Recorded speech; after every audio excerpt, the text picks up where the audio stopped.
Bills fans, it's that time of year again. And this year, a new coach, new general manager, new attitude. Let's hope it works.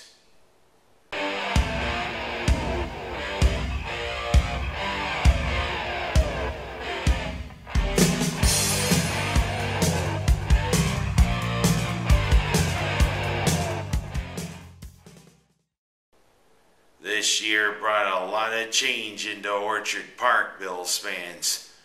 Out was Dick Jauron, and out was Perry Buell, who is now the defensive coordinator for the New York Giants.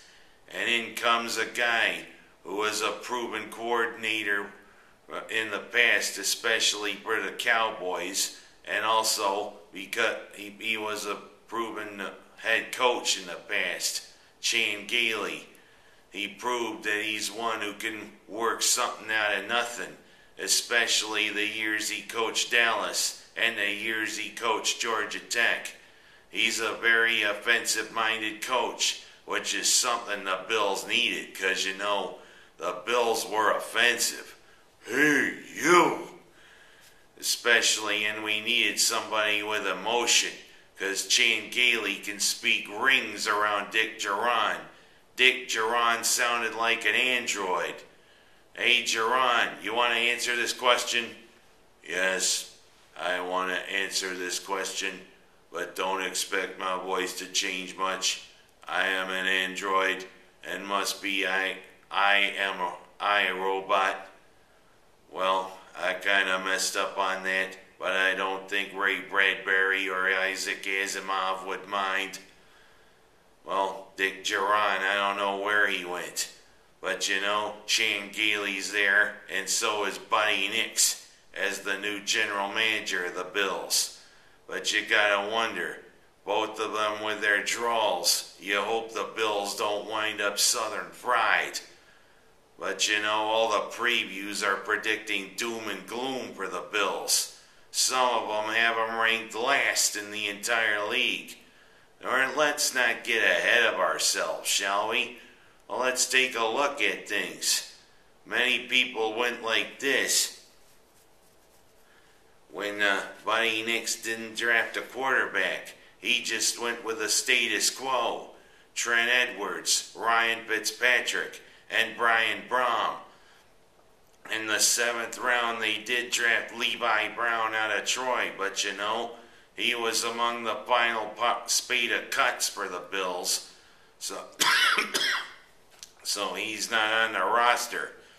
But you know who Buffalo did draft at number 1?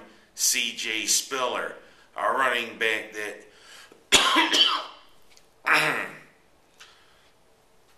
a running back that makes people wonder if he's the second coming of Gale Sayers, with the way he shifts and the way he moves. C.J. Spiller wears number 21, and you know, once he puts a move like Gale Sayers on him, whip, gone. The linemen and the other players are going to be doing. Hey, what are you doing? I'm looking for my jockstrap. Something happened to it. I'm trying to tackle that guy. But you know, the drafting of Spiller sent a message to Marshawn Lynch. It's either you shape up or you ship out. As you know, Lynch, beast mode can work, but it only could work if you stay out of trouble. And of course, with past Freddie Jackson there, you know, Spiller, you're going to have to Damn. Spiller, you're going to have to share the load. Wide receiver is another thing. Terrell Owens decided to leave after a year, and now he's with that other egomaniac in Cincinnati by the name of Ocho Cinco. Or I should say Johnson, because that's what I like to grab him by for changing his name to Ocho Cinco. But you know, one egomaniac deserves the other. And what do Buffalo has for wide receivers? Lee Evans and a bunch of no-names. But of course, Some of them have to work their way up. Steve Johnson, a 7th round pick 2 years ago, right now is the other starting wide receiver. Roscoe Parrish, who apparently is back on the good side of the Bills, is right behind Evans. And up after that, 2 undrafted rookie free agents. Because you know James Hardy wore out his welcome. Good riddance, Hardy. I don't know if you're going to start somewhere else, but you know, all you seem to be is silly putty with the way you kept getting hurt. Tight end, boy, have we had problems there. Some of them getting hurt, some of them getting in trouble. The one who is expected to become our pass-catching tight end, he's suspended for the first 4 games. Shame on you. You know you shouldn't take something, or whatever the hell you did. But you know, Jonathan Stupar is now our starting tight end for those first 3-4 games. And also we decided to sign a veteran tight end who was just waived by the Dolphins. Well, tight end is a problem area, and Stupar, you gotta step up. Our offensive line. We haven't had any semblance of the offensive line since the electric company opened holes for the juice. And look who we got. Demetrius Bell, a 7th round pick a couple of years ago, who's the son of the mailman, Karl Malone. And who else have we got? Cornell Green, a cast-off from the Raiders, who we think could add some depth. And our other starters, 3 young ones who show promise. Jeff Handgartner, Andy Levitre, and Eric Wood, who's coming back from a devastating injury. The defense, we switched from that Tampa 2, where everybody seemed to run on us, to a 3-4. And right now, Marcus Stroud, Kyle Williams, and Dwan Edwards are the ones who start. Dwan. Why can't they say Dwayne? Dwayne, Dwan. It makes no difference. But you ain't got a thing if you ain't got that cling. Dwan, Dwan, Dwan. And with our 4 linebackers, Chris Kelsay moves from the line to linebacker. And if he had decided not to retire, Aaron Schobel would have been among the linebackers. But you know, we got the Poslusnian devil in there too, Paul Poslusny, who decided to lop off his locks and go with a nice shorter hairdo. But still, he'll act like the Tasmanian devil going after ball carriers.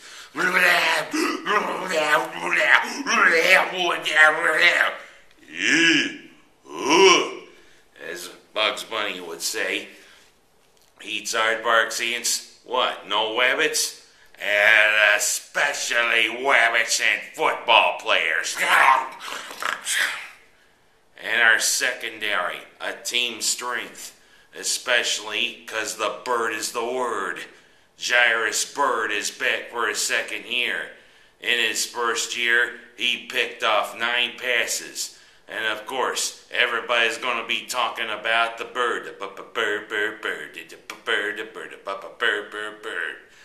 And of course, Leotis McKelvin, Terrence McGee, Mr. Wilson, and others. There's going to be a hell of a lot of ball hawks. But you know what a hawk will do? He'll swoop in and get his prey. And that's what the secondary will do. And our special teams, led by Ryan Lindell and Brian Moorman, 2 who've always been consistent in these last 10 years of inconsistency for the Bills. Everybody's thinking Buffalo's going to be last out of the 32 teams. Well, you know, Chan Gailey's got the record to prove that he can work with guys like this. So let's give him a chance, shall we? I'm going to give him a chance. Let's see what happens, especially because we open against our old rivals, the Miami Dolphins. And you know, Bills fans salivate when those fish come to Orchard Park. We want to squish them. I'm Ken Haas. That's my story, and welcome back, Bills fans.